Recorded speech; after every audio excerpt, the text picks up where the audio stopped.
Lamentations 4. How the gold has lost its luster.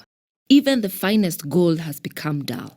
The sacred gemstones lie scattered in the streets. See how the precious children of Jerusalem, worth their weight in fine gold, are now treated like pots of clay made by a common potter. Even the jackals feed their young, but not my people Israel. They ignore their children's cries like ostriches in the desert. The parched tongues of their little ones stick to roofs of their mouths in thirst. The children cry for bread, but no one has any to give them. The people who once ate the richest foods now beg in the streets for anything they can get. Those who once wore the finest clothes now search the garbage dumps for food. The guilt of my people is greater than that of Sodom, where utter disaster struck in a moment, and no hand offered help. Our princes once glowed with health, brighter than snow, whiter than milk. Their faces were as ruddy as rubies, their appearances like fine jewels. But now their faces are blacker than soot. No one recognizes them in the streets. Their skin sticks to their bones.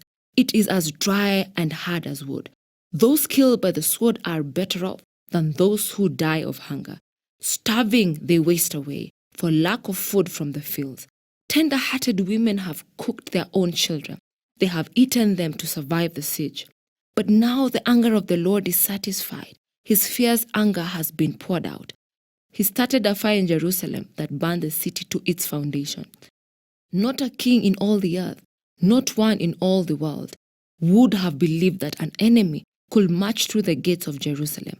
Yet it happened because of the sins of her prophets and the sins of her priests who defiled the city by shedding innocent blood. They wandered blindly through the streets, so defiled by blood that no one dared touch them. "Get away!"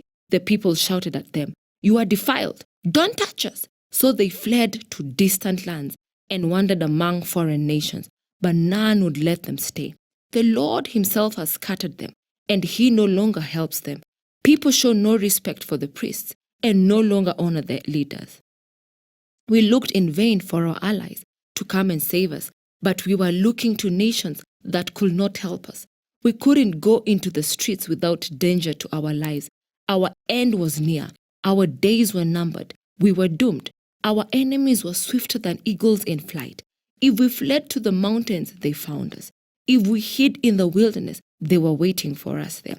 Our king, the Lord's anointed, the very life of our nation, was caught in their snares. We had thought that his shadow would protect us against any nation of the earth. Are you rejoicing in the land of Uz, O people of Edom?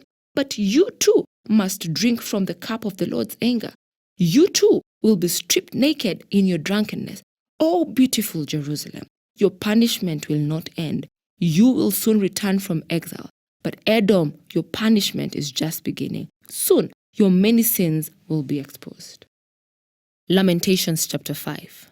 Lord, remember what has happened to us. See how we have been disgraced. Our inheritance has been turned over to strangers, our homes to foreigners. We are orphaned and fatherless. Our mothers are widowed. We have to pay for water to drink, and even firewood is expensive. Those who pursue us are at our heels. We are exhausted but are given no rest. We submitted to Egypt and Assyria to get enough food to survive. Our ancestors sinned, but they have died, and we are suffering the punishment they deserved. Slaves have now become our masters. There is no one left to rescue us.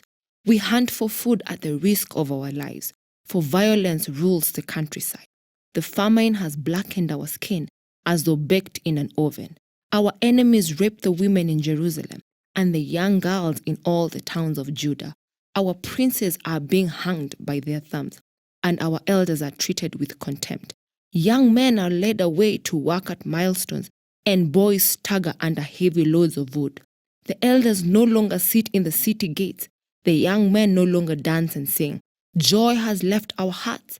Our dancing has turned to mourning. The garlands have fallen from our heads. Weep for us because we have sinned. Our hearts are sick and weary, and our eyes grow dim with tears. For Jerusalem is empty and desolate, a place haunted by jackals.